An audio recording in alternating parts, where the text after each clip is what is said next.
چور کر کرا کے ایسے بھی ہے لوگ. چور کا واقعہ بیان کرتا لیکن چلو چھوڑو, بات رہ جائے گی. کیا بیان کروں؟ ایک علامہ ابن الجوزی رحمت اللہ علیہ بہت بڑے عالم, بہت بڑے محدث, اور انہوں نے کتاب لکھی ہے کتاب الاذکیاء. اس میں تمام عقل مندوں کے واقعات جمع فرماتے ہیں. اور ایک انہوں نے کتاب لکھی ہے کتاب الحمقاء, بے وقوفوں کے واقعات جمع فرماتے ہیں. سب بے وقوفوں کے واقعات ہیں اس کے اندر. مثلا ایک امام صاحب تھے, وہ بڑی بڑی لمبی لمبی صورتیں پڑھتے تھے, تو محلے والوں نے ان سے کہا ہٹاؤ انہیں امامت سے, یہ بڑی لمبی لمبی صورتیں پڑھتے ہیں. تو انہوں نے کہا اچھا بھائی ایک موقع ہوتے تو میں پھر چھوٹی چھوٹی صورتیں پڑھوں گا. کیسا پڑھو؟ فجر کی نماز کے لیے کھڑے ہوئے, سورہ فاتحہ تو انہوں نے پڑھ لی. سورہ فاتحہ پڑھنے کے بعد کہتے ہیں ما رأیکم فی سورۃ الضحیٰ, میرے بھائیو تمہاری کیا رائے ہے کہ میں سورہ ضحیٰ پڑھوں یا نہ پڑھوں؟ تو پیچھے سے مقتدی کہتے ہیں لا باس ابھی, کوئی حرج نہیں ہے, چلو پڑھو. پڑھ ڈالی, نماز ہو گئی. ایسے ایسے اس کے اندر واقعات پڑے. ایک بہت بڑے عالم ہے علامہ ابن عابدین شامی, تو 3 دن کے اندر قرآن حفظ کر لیا تھا انہوں نے. لیکن ان کی بے وقوفی کا بھی واقعہ بیان کیا. کہہ رہے ہیں کہ میں جمعے کی تیاری کے لیے غسل وغیرہ کرنے کی تیاری کر رہا تھا, کپڑے بدلنے کی تیاری کر رہا تھا, اس لیے میں نے اپنے مونچھوں کے بال تراشے, اور اس کے بعد یکمشت اپنی داڑھی کاٹنے کا ارادہ کیا, ایسے پکڑ کر نیچے سے قینچی سے کاٹنے کا یکمشت. لیکن جب میں نے اپنی داڑھی پکڑی تو قینچی یہاں چلانی چاہیے تھی, قینچی یہاں چلانی, اور پوری داڑھی کٹ گئی. یہ واقعہ بھی اس کے اندر. ایسی ہی انہوں نے کتاب الاذکیاء لکھی ہے, اس کا اردو میں بھی اب ترجمہ ہو گیا, آپ حضرات اس کو پڑھ سکتے ہیں اگر کہیں مل جائے آپ کو. کتاب الاذکیاء, ذکی کی جمع جس کے معنی عقل مند, عقل مندوں کے واقعات. ایک شخص کی کپڑے کی دکان تھی, اور یہاں جیسے چادروں کی دکان ہے تو فرض کر لیجیے چادروں کی دکان تھی, اس میں کپڑے کی دکان لکھا ہے, کپڑے کی دکان تھی. اب ایک رات کو اس نے بند کیا, اور اس کا چوکی دار وہاں دکان کے پاس پوری رات پہرے داری کرتا تھا, چابی بھی اس کے پاس رہتی تھی. اب یہ ہوا کہ چور آیا, یہ تو دکان بند کر کے چلا گیا, اور اس کے بعد اپنے گھر گیا. اب چور اسی جیسا لباس, رات کے اندر میں پہلے یہ ٹارچ نہیں تھی, لائٹ روشنی وغیرہ کا انتظام نہیں ہوتا تھا, چراغوں سے کام کرتے. چور آیا, اسی طریقے سے لباس پہنا, رات کے اندھیرے میں اسی طریقے سے چلنا پھرنا آیا. آنے کے بعد اس چوکیدار سے کہا کہ ذرا دکان کھولو. اب اس نے سوچا کہ یہ صاحب مالک آئے ہیں, لہٰذا دکان کھول دی. دکان کھولنے کے بعد گئے, یہ کھولا وہ کھولا, سب کھولنے کے بعد اس میں کاغذات فائل وغیرہ جتنے حساب کتاب کے تھے بل وہ سب چیک کرنے لگے, اور ان سے کہا ذرا تم دیکھتے رہو, مجھے حساب کتاب چیک کرنا. وہ باہر چوکیدار اپنا کرتا رہا. پھر اس نے یہ کیا کہ ایک بڑی چادر لی, اور اس کے اندر کپڑا سب کا سب رکھنے کے بعد اور بکچا باندھ دیا, اس کی گٹھی باندھ دی.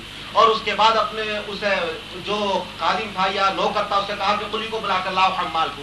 وہ اپنے محلے سے ایک حمال کو بلا کر لایا, اور اس سے کہا بھائی یہ کپڑا ذرا گٹھی اپنے سر پر لا دو اور لے کر چلو. لہٰذا وہ لے کر چل دیا, اور اس سے پھر کہا کہ اب دکان بند کر دو. دکان بند کر کے چلے. اس کے بعد یہ غائب ہو گیا. اب صبح کو جب وہ آتا ہے مالک, تو دیکھتا ہے دکان کھول کر تو کپڑا غائب, بڑا پریشان, تمام کاغذات بھی بکھرے پڑے ہیں. تو اس نے اس سے پوچھا اپنے نوکر سے کہ بھائی یہ کیا ہوا, کہ آپ آئے تو تھے رات, آپ بھی کپڑا لے گئے, آپ نے حساب کتاب بھی چیک کیا تھا. تو یہ سمجھ گئے کہ چور بڑا شاطر اور چالاک ہے, اس لیے ایسے ہی ڈھیلے سے ہمیں چور کا پتہ چلانا ہے.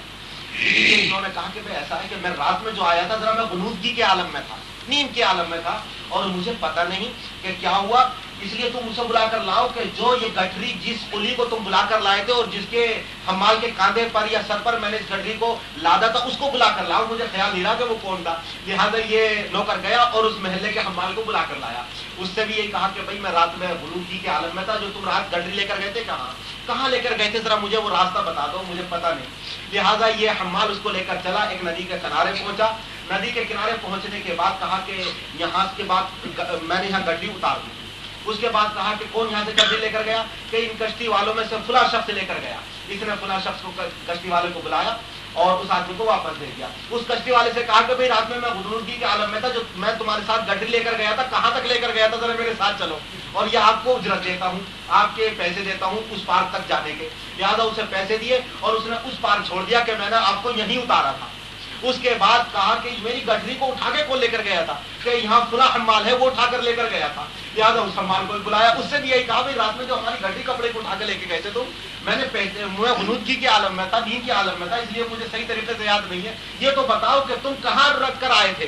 اس نے کہا چلیے, لے کر گیا, اور بستی کے اندر گیا اور ایک بالا خانے پر اوپر 2 منزلہ مکان تھا، اس کے پاس گیا، وہاں جا کر کہا کہ میں نے آپ کی گڈی اس مکان کے اندر اتار دی کہ اچھا آپ جاؤ. اب وہ چلا گیا. اس کے بعد جب دروازہ کھولتا ہے تو وہ گڈری ایسی ہی وہاں رکھی ہوئی ہے جو چور نے چوری کی تھی. اس کے بعد اس نے وہ گڈری اٹھوائی اور اتنے میں وہ چور اصل جو چور کرنے کے لیے آیا تھا وہ آ گیا. اس نے دیکھا کہ یہ اصل مالک آ گیا، کچھ نہیں بولا، اور اس کے بعد اس نے گڈری اٹھائی، حمال کے کاندھے پر لگوائی اور پھر اس کے بعد ندی کے کنارے آیا اور پھر اپنی گڈی واپس لے کر آ گیا. کسی کے سامنے اظہار نہیں کیا.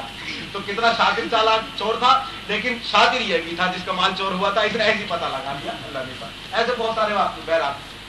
تو میں یہ عرض کر رہا تھا کہ اللہ تبارک و تعالی نے اس نماز کے اندر تمام عبادتوں کو مضمر فرما دیا ہے. کسی شخص کو ایسا نہیں دیکھا ہوگا کہ نماز کے اندر گناہ کرتا ہو. نماز تمام گناہوں سے بالکل روک دیتی ہے، پاک صاف کر دیتی ہے. اور نماز ایک ایسی اہم عبادت ہے جس کے اندر روزے کی حقیقت، حج کی حقیقت، زکوٰۃ کی حقیقت اور گناہوں سے پاک